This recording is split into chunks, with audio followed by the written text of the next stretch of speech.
Bronchial asthma एक आम भाषा में अगर हम बात करें क्या है? ब्रोंकियल अस्थमा एक लोअर एयरवेज की एलर्जी है। एक छाती में जकड़न जैसा महसूस एक एस्थमेटिक पेशेंट महसूस करता है। बहुत बार पेरेंट्स को भी अजीब सी आवाज बच्चे की छाती से आने लगती है, तो क्या हम इसे ब्रोंकियल अस्थमा मान सकते हैं? जो पेशेंट या बच्चा होता है वो रात को करीब 2-3 बजे के आसपास ऐसे महसूस करता है, जो कि कभी कभी इमरजेंसी का रूप भी हो जाते हैं। जल्दी से जल्दी आपको हॉस्पिटल जाना जरूरी है, क्योंकि अगर उस समय सही समय पे कुछ नेबुलाइज इनहेल मेडिकेशन उसको नहीं मिली, जो कि लाइफ जाने का भी रिस्की हो सकता है। क्या अस्थमा और एलर्जी आपस में इतने कनेक्टेड हैं? तो एलर्जिक राइनोसाइनोसाइटिस और ब्रोंकियल अस्थमा एक इंटरलिंक्ड होता है। तो जो पेशेंट जिनको एलर्जिक राइनोसाइनोसाइटिस है, हो सकता है आगे चल के उनको अस्थमा भी हो जाए। तो ऐसे और कौन से ट्रिगर्स हैं जो ब्रोंकियल अस्थमा को बढ़ावा देते हैं? जो गर्म कपड़े होते हैं उसमें हाउस डस्ट माइट्स होता है। घर पे अगर आपकी दीवारों पे सीलन है तो वो फंगल एलर्जी प्रोड्यूस करते हैं। तीसरा, अगर आपके घर में कोई पेट है जैसे कैट है, डॉग है, तो उसके डेंडर्स, उसके फेदर्स भी आपको एक एलर्जी प्रोड्यूस करते हैं। ऐसे जगह हैं, ऐसे गांव में लोगों का ये मानना है कि इनहेलर्स पे रहना मतलब आप लाइफ लॉन्ग इसी पे हो, तो ये सही नहीं माना जाता। तो आपकी इसमें क्या राय है? देखिए, फैक्ट ये है कि इनहेलर सबसे अच्छी दवाई है। इनहेलर्स के साइड इफेक्ट्स मिनिमम से मिनिमम है एज पर टैबलेट्स। अगर आप आदत बोलेंगे तो आदत स्मोकिंग की होती है। इनहेलर तो एक अच्छे आपको लंग्स को हेल्दी करने के लिए है। क्या ब्रोंकियल अस्थमा का कोई परमानेंट इलाज है? का अगर मैं सही बोलूँ तो कोई परमानेंट ट्रीटमेंट नहीं है, लेकिन आप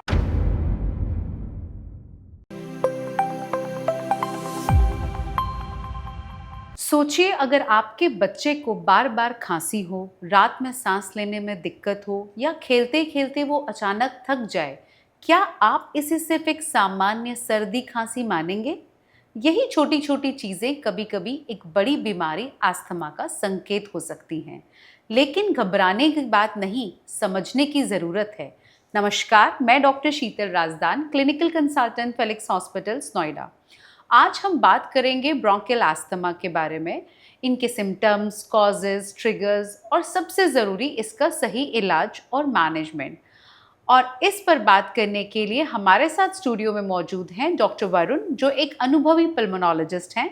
डॉक्टर साहब, आपका स्वागत है। Welcome sir. Thank you ma'am, thank you Felix hospital मुझे इनवाइट करने के लिए। आज हम ब्रोंकियल अस्थमा के बारे में जानेंगे, क्या इसकी ये बीमारी होती क्या है, इसके सिम्टम्स क्या होते हैं, इसको कैसे प्रिवेंट कर सकते हैं, कैसे कंट्रोल कर सकते हैं, और इसका सही ट्रीटमेंट क्या है। सो डॉक्टर साहब, देखिए, ब्रोंकियल अस्थमा एक आम भाषा में अगर हम बात करें तो हम यही जानना चाहते हैं कि क्या है, ऐसा क्या लंग्स में चेंज होता है कि अस्थमा का नाम ले लेते हैं? जी, देखिए, ब्रोंकियल अस्थमा एक लोअर एयरवेज की एलर्जी है। इसमें क्या होता है कि आप कोई जो एलर्जिक होते हैं, जो एस्थमेटिक पेशेंट होते हैं, वो किसी ट्रिगर्स के लिए सेंसिटिव होते हैं। उनके जो ब्रोंक्यूल्स होते हैं वो हाइपर रिएक्टिव हो जाते हैं, उनमें इन्फ्लेमेशन होता है, म्यूकस बनने लगता है, जिसकी वजह से जो उनकी सांस की नली होती है वो सिकुड़ने लगती है। उसमें नैरोइंग होने लगती है, जिसकी वजह से एक वीजिंग साउंड होने लग जाती है, जो कि एक टिपिकल सिम्टम है एस्थमा का, जिसकी वजह से ब्रेथलेसनेस होना, खांसी में बलगम होना, एक छाती में जकड़न जैसा महसूस एक एस्थमेटिक पेशेंट महसूस करता है। डॉक्टर साहब, ऐसे बहुत बार होता है कि अचानक रात में, जैसे हम बात करें 6-7 साल का बच्चा जो बहुत ही क्लियरली चीज़ें अपनी बता भी नहीं पा रहा है, एक्सप्लेन भी नहीं कर रहा है, बट रात को सोते सोते अचानक से सांस लेने में दिक्कत हो और एकदम से, जैसे आपने वीजिंग की बात की, बहुत बार पेरेंट्स को भी अजीब सी आवाज़ बच्चे की छाती से आने लगती है, तो क्या हम इसे ब्रोंकियल अस्थमा मान सकते हैं? जी, हमने देखा है काफ़ी पेशेंट्स जो होते हैं ब्रोंकियल अस्थमा की, उनमें जो सिम्टम्स होते हैं वो नाइट में या अर्ली मॉर्निंग आते हैं। स्पेशली वीजिंग, खांसी और एक छाती में जकड़न जैसी महसूस करना। जो पेशेंट या बच्चा होता है वो रात को करीब 2-3 बजे के आसपास ऐसे महसूस करता है, जो कि कभी कभी इमरजेंसी का रूप भी हो जाते हैं, जिसके मैनेजमेंट में क्रिटिकल मैनेजमेंट ज़रूरी है। जल्दी से जल्दी आपको हॉस्पिटल जाना ज़रूरी है, क्योंकि अगर उस समय सही समय पे कुछ नेबुलाइज इनहेल मेडिकेशन उसको नहीं मिली, जो कि लाइफ जाने का भी रिस्की हो सकता है। डॉक्टर साहब, मेरी एक फ्रेंड है, जैसे कि आपने बताया कि बहुत सारी चीज़ें एलर्जी से होती है, उन्हें पहले एलर्जी रहती थी कभी भी डस्ट वगैरह से, अब वो अस्थमा में डायग्नोज हो गया है प्रॉपर, मतलब जो एज के साथ साथ जो डायग्नोसिस है वो अस्थमा बना। तो क्या अस्थमा और एलर्जी आपस में इतने कनेक्टेड हैं? जी बिल्कुल, ये काफ़ी अच्छा क्वेश्चन पूछा है आपने। एस्थमा एक एलर्जी ही होता है। एस्थमा जो होता है एक लोअर एयरवेज की एलर्जी बोलते हैं।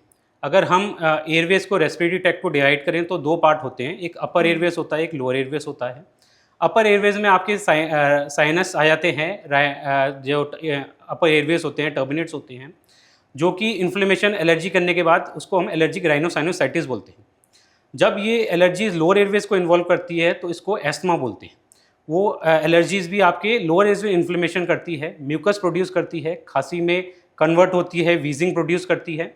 तो एलर्जिक राइनोसाइनोसाइटिस और ब्रोंकियल अस्थमा एक इंटरलिंक्ड होता है। तो जो पेशेंट जिनको एलर्जिक राइनोसाइनोसाइटिस है, हो सकता है आगे चल के उनको एस्थमा भी हो जाए। डॉक्टर साहब, बहुत सारे पेशेंट्स जो हैं उनको परफ्यूम से भी एलर्जी रहती है। हमने देखा परफ्यूम लगाते ही वो लोग बहुत ही एकदम स्नीजिंग स्टार्ट हो जाती है, सांस लेने में दिक्कत हो जाती है। तो ऐसे और कौन से ट्रिगर्स हैं जो ब्रोंकियल अस्थमा को बढ़ावा देते हैं और जो पेशेंट्स को ध्यान रखना चाहिए? जी, ये भी काफ़ी अच्छा क्वेश्चन आपने पूछा। देखिए, जो परफ्यूम आपने बोला वो भी एक एयरवे बॉर्न ट्रिगर्स होता है एस्थमा के लिए। और बाकी अगर हम देखें तो जो गर्म कपड़े होते हैं उसमें हाउस डस्ट माइट्स होता है। घर पे अगर आपकी दीवारों पे सीलन है तो वो फंगल एलर्जी प्रोड्यूस करते हैं। तीसरा, अगर आपके घर में कोई पेट है जैसे कैट है, डॉग है, तो उसके डेंडर्स, उसके फेदर्स भी आपको एक एलर्जी प्रोड्यूस करते हैं, जो कि आपका कन्वर्ट होता है एस्थमा में। डॉक्टर साहब, जैसे आपने बताया कि ये कभी कभार लाइफ थ्रेटनिंग भी हो सकता है, तो घर पे अगर किसी को अचानक से अस्थमा का अटैक आता है तो किन चीज़ों का उस टाइम पे ध्यान रखना चाहिए और वो कौन से रेड फ्लैग्स हैं जिनको देखते हुए हमें इमिजिएटली बिना टाइम वेस्ट किए इमरजेंसी में पहुंचना चाहिए? जी, देखिए, ये इमरजी जो एस्थमा अटैक होता है, इसको एक्यूट एस्थमा अटैक बोलते हैं या एस्थमा का एक्जर्बेशन बोल सकते हैं आप उसको। इसमें पेशेंट को सडन ब्रेथलेसनेस होती है, बहुत ज़ोर ज़ोर से खांसी होती है, उसकी जो चेस्ट की मूवमेंट होती है बहुत तेज़ तेज़ हो जाती है, रेस्पिरेटरी रेट बहुत ज़्यादा हो जाती है। और कुछ पेशेंट में आप अगर उसके लिप्स देखें, उसके फिंगर्स देखें तो ब्लू हो जाते हैं, जिसको साइनोसिस बोलते हैं, जो कि ये काफ़ी इमरजेंसी क्रिटिकल स्टेज होती है। इसमें आपको देर नहीं करनी, जल्दी जल्दी नियरेस्ट इमरजेंसी जो भी आसपास हॉस्पिटल है उसमें जाके ज़रूर डॉक्टर से मिलना है। डॉक्टर साहब, देखिए ऐसे तो कहा जाता है कि जब तक हम पेशेंट का फिजिकल एग्जामिनेशन ना करें, क्लिनिकल डायग्नोसिस ना बनाएं, तब तक कुछ भी कहना आसान नहीं होता। बट ऐसे कुछ और कौन सी इन्वेस्टिगेशंस हैं, चाहे वो ब्लड इन्वेस्टिगेशंस हो या कोई डायग्नोस्टिक हो, जिससे हमें इसका कंफर्मेशन हो कि पेशेंट जो है एस्थमेटिक है? जी, देखिए, सबसे पहले तो हम क्लिनिकल सिम्टम्स ही देखते हैं। उसके बाद ऑस्कल्टेशन में चेस्ट वीजिंग देखते हैं, रोंकाई देखते हैं। उसके बाद से जो मोस्ट इंपॉर्टेंट टेस्ट होता है वो पीएफटी बोलते हैं, जिसे पल्मोनरी फंक्शन टेस्ट या स्पायरोमेट्री भी कह सकते हैं। इस टेस्ट में क्या होता है, एक हम जोर से उसमें बहुत ज़ोर से फूंक मारते हैं, उसमें फोर्स वाइटल कैपेसिटी या एक्सपिरेटरी वॉल्यूम चेक करते हैं, जिसके बेसिस पे हमें जो एयरवेज होता है उसका ऑब्स्ट्रक्शन चेक होता है। उसके बेसिस पे माइल्ड, मॉडरेट, सीवियर अस्थमा के बारे में पता लगता है। डॉक्टर साहब, आपने बात की स्पायरोमेट्री की। अगर मैं बात करूं बच्चों की, जो 3 से 4 साल के बच्चे हैं, जाहिर सी बात है उनमें इतनी एनर्जी नहीं होती, वो इतनी जोर से फूंक मार के स्पायरोमेट्री को नहीं कंप्लीट कर पाएंगे। तो उनको डायग्नोस करने के लिए और क्या ब्लड इन्वेस्टिगेशंस होती हैं? देखिए, बेस्ट तो हम उनमें क्लिनिकली जजमेंट ही करते हैं। ऑस्कल्टेशन के साथ अगर वीजिंग, रोंकाई आ रही है बायलेटरल, तो काफ़ी, और हम हिस्ट्री देखते हैं, जेनेटिकली है, फैमिली हिस्ट्री है। साथ में कुछ ब्लड टेस्ट होते हैं जैसे आईजी लेवल, ईजनोफिल काउंट्स होते हैं। उसके बेसिस पे हमें एलर्जी के बारे में पता लगता है, तो एक हमारा एक डायरेक्शन मिलती है कि ये एस्थमा का पेशेंट है। क्योंकि बच्चे लोग पीएफटी वो जोर से उनको फोर्स वाइटल कैपेसिटी नहीं कर पाते। बट आजकल कुछ नई चीज़ें भी आ रही हैं, जैसे कि एफओटी टेस्ट होता है। इसमें फोर्स्ड ऑसिलेशन टेक्निक होती है, जो कि नॉर्मल टाइडल वॉल्यूम से भी, नॉर्मल फूक से भी हम उसमें रेजिस्टेंस कितना, ऑब्स्ट्रक्शन कितना पता लगा सकते हैं। ओके डॉक्टर साहब, ट्रीटमेंट की अगर बात करें, बहुत सारे पेशेंट्स ऐसे इनहेलर्स पे होते हैं, लेकिन जहां हम इंडिया में रहते हैं अभी भी कुछ ऐसे जगह हैं, ऐसे गांव में लोगों का ये मानना है कि इनहेलर्स पे रहना मतलब आप लाइफ लॉन्ग इसी पे हो, तो ये सही नहीं माना जाता। तो आपकी इसमें क्या राय है? जी, ये भी बहुत अच्छा क्वेश्चन है। अगर मैं देखूं, अगर ओपीडी में डेली 10 पेशेंट अगर एस्थमा के देखता हूं, तो 8 पेशेंट का यही क्वेश्चन होता है कि ये इनहेलर्स कब तक लेने पड़ेंगे, इनकी आदत तो नहीं लगेगी। देखिए, फैक्ट ये है कि इनहेलर्स सबसे अच्छी दवाई है। इनहेलर्स के साइड इफ़ेक्ट्स मिनिमम से मिनिमम है एज़ पर टैबलेट्स।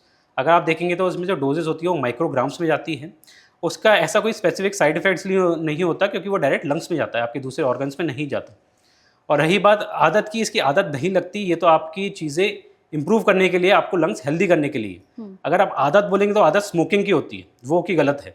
इनहेलर तो एक अच्छे आपको लंग्स को हेल्दी करने के लिए हैं, जो कि आपके लंग्स के force vital capacity, expiratory volume ठीक करके आपको अस्थमा पूरे अच्छे से कंट्रोल कर सकते हैं। बहुत बार डॉक्टर साहब पेशेंट्स को ना डिफरेंट डिफरेंट इनहेलर्स दिए जाते हैं, लाइक एक नहीं दो दो, तो ऐसे कुछ कॉम्बिनेशंस में जिसपे कलर डिफरेंशिएशन भी मैं अगर देखूं तो कुछ रेड कलर कुछ ब्लू कलर के होते हैं, तो ये क्या होता है? देखिए अगर हम इनहेलर्स देखें तो दो टाइप के इनहेलर्स होते हैं। एक रिलीवर इनहेलर होता है, एक कंट्रोलर इनहेलर होता है। आप जो ब्लू कलर वाला बोल रहे हैं वो रिलीवर इनहेलर होता है, वो एकदम शॉर्ट एक्टिंग होता है। किसी को सडन एस्थमा अटैक आया, स्पेशली ओल्ड एज पेशेंट्स होते हैं, उनको हम बोलते हैं कि साथ में एक रखें, क्योंकि कोई एकदम एक्सपोजर हुआ तो वो एकदम सडन आपको रिलीव कर देगा। रही बात दूसरे इनहेलर्स के, दूसरे कलर के होते हैं, वो कंट्रोलर इनहेलर्स होते हैं। वो हम लॉन्ग टर्म के लिए देते हैं, उसमें लॉन्गर एक्टिंग मेडिकेशंस होती हैं। वो आपके एस्मा को प्रिवेंट करते हैं, कंट्रोल करते हैं, और कोई सडन एग्जर्वेशन ना है, इसलिए हम उसे लॉन्ग टर्म मैनेजमेंट के लिए देते हैं। ट्रीटमेंट में बहुत सारे पेशेंट्स का कहना है कि क्या ब्रोंकियल अस्थमा का कोई परमानेंट इलाज है? देखिए ये भी बहुत अच्छा क्वेश्चन है जो हम नॉर्मल ओपीडी में सुनते हैं, परमानेंट इलाज। इसका अगर मैं सही बोलूँ तो कोई परमानेंट ट्रीटमेंट नहीं है, लेकिन आप पूरे अच्छे से इसको कंट्रोल कर सकते हैं। कंट्रोल करके आप नॉर्मल लाइफ जी सकते हैं जैसे आम जनता जीती है। तो अगर आप एक चीज़ को देखें कि परमानेंट ट्रीटमेंट है, वो नहीं है, लेकिन आप अच्छे से कंट्रोल करके डॉक्टर की सलाह मान के बिल्कुल नॉर्मल लाइफ जी के, अपने ट्रिगर्स पहचान के, इसको अवॉइड करके, और आप पूरी तरह नॉर्मल लाइफ जी सकते हैं। ओके डॉक्टर साहब, बात करेंगे प्रिवेंशन की।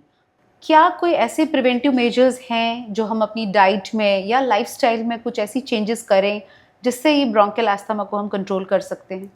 जी देखो, सबसे इम्पॉर्टेंट है कि आप इन सिम्टम्स को पहचानें। अगर मैं सिम्टम्स बोलूँ तो खांसी आना, वीजिंग आना, ब्रेथलेस होना, और अगर आपकी फैमिली हिस्ट्री है एस्थमा एलर्जी की, तो जल्दी से जल्दी सबसे पहले डॉक्टर से मिलें, अपना डायग्नोसिस बनाएं। उसके बाद आपको डायग्नोसिस बनाने के बाद डॉक्टर बताएगा कि आपका जो अस्थमा है उसकी स्टेज क्या है, माइल्ड है, मॉडरेट है, सीवियर। अस्थमा की सबसे अच्छी चीज़ ये होती है कि रिवर्सिबल होता है। तो आप जितनी जल्दी इसका डायग्नोस करें तो आप रिवर्सिबल पूरी तरह कंट्रोल कर सकते हैं। दूसरी बात, नेक्स्ट हम बोलते हैं कि इसको अपने ट्रिगर्स पहचानें कि आपको किस चीज़ से एलर्जी है। स्पेशली जो आईजी लेवल, इज़नोफिल काउंट्स होते हैं, हम इसलिए चेक करते हैं कि आपकी एलर्जी कितनी है। उसके बेसिस पे अगले कुछ एलर्जी टेस्ट होते हैं, जैसे स्किन प्रिक टेस्ट, कुछ ब्लड टेस्ट भी आजकल होते हैं एलर्जीज़ के। तो उसको हम देखते हैं कि किसकी चीज़ की स्पेसिफिक एलर्जी है। साथ में हम हिस्ट्री लेते हैं कि घर पे कोई सीलन तो नहीं है, आपके घर पे क्या क्लोथ जो होते हैं किस टेम्परेचर पर धुलते हैं, या कोई एनिमल तो नहीं है। तो उसके बेसिस पे आप अपने एंटीजन्स को पहचानें, ट्रिगर्स को पहचानें, उसको अवॉइड करें, स्पेशली एयरबॉर्न पार्टिकल्स। रही बात खाने पीने की, तो आप अपनी इम्यूनिटी के लिए अच्छी डाइट रखें। कैंड फूड्स जो होते हैं थोड़े अवॉइड करें, स्पेशली आर्टिफिशियल स्वीटनेस जिसमें होते हैं उसको अवॉइड करें। खट्टा ठंडा थोड़ा सा अवॉइड करें। डॉक्टर साहब, बहुत सारे ऐसे बच्चे हैं जो अस्थमा से डायग्नोज्ड होते हैं, तो ऐसे पेरेंट्स अक्सर डरते हैं और अपने बच्चों को किसी भी स्पोर्ट्स एक्टिविटी में नहीं भेजते। तो क्या उन बच्चों को कभी भी कोई स्पोर्ट्स एक्टिविटी में नहीं जी नहीं, ये भी एक बहुत बड़ा मिथ है। आप अपने बच्चों को नॉर्मल एक्टिविटी करने दें, नॉर्मल स्पोर्ट्स खेलने दें, जिसको भी जो भी उसे पसंद है, चाहे फुटबॉल हो या क्रिकेट हो। हमारे अगर देश में देखें या वर्ल्ड में देखें कि बड़े बड़े एथलीट्स जो वर्ल्ड चैंपियंस हैं वो एस्थमेटिक हैं। ठीक है, यहाँ तक कि हमारे इंडियन कुक्स हैं, कुछ एक्ट्रेसेस हैं, वो भी एस्थमेटिक है। बट उनके काम में भी कभी कोई प्रॉब्लम नहीं हुई। नॉर्मल उन्होंने अपने इनहेलर्स या नॉर्मल डॉक्टर्स की सलाह ली, और उन्होंने जो अपनी उपलब्धियाँ प्राप्त करनी थी वो नॉर्मल प्राप्त की। राइट डॉक्टर साहब, आज आपने हमें बहुत अच्छी जानकारी दी।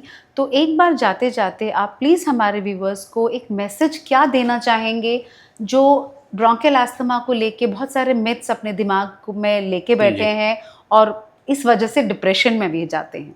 जी देखिए, एंड में मैं यही बोलूँगा कि ब्रोंकियल अस्थमा से डरे नहीं, इसके सिम्टम्स को पहचानें, इसको जानें, इसका जो भी ट्रीटमेंट है डॉक्टर से आके मिलें, अपने ट्रिगर्स को पहचानें, उसको प्रिवेंट करें। तो एंड में यही है कि अस्थमा से डरे नहीं, इसको हराएं और अपनी ज़िंदगी को नॉर्मल जैसे आम जनता जीती है वैसे जिए। Thank you so much doctor. तो दोस्तों, आज की इस बातचीत से हमें ये समझ में आया है कि अस्थमा कोई ऐसी बीमारी नहीं है जिससे डरकर जीना पड़े, बल्कि सही जानकारी और सही इलाज के साथ इसे पूरी तरह कंट्रोल किया जा सकता है। याद रखिए, इनहेलर आपका दुश्मन नहीं बल्कि आपका सबसे बड़ा सहारा है। आज मुझे दीजिए इजाज़त, अगली बार फिर मुलाकात होगी किसी और नई समस्या के समाधान के साथ। तब तक के लिए नमस्कार।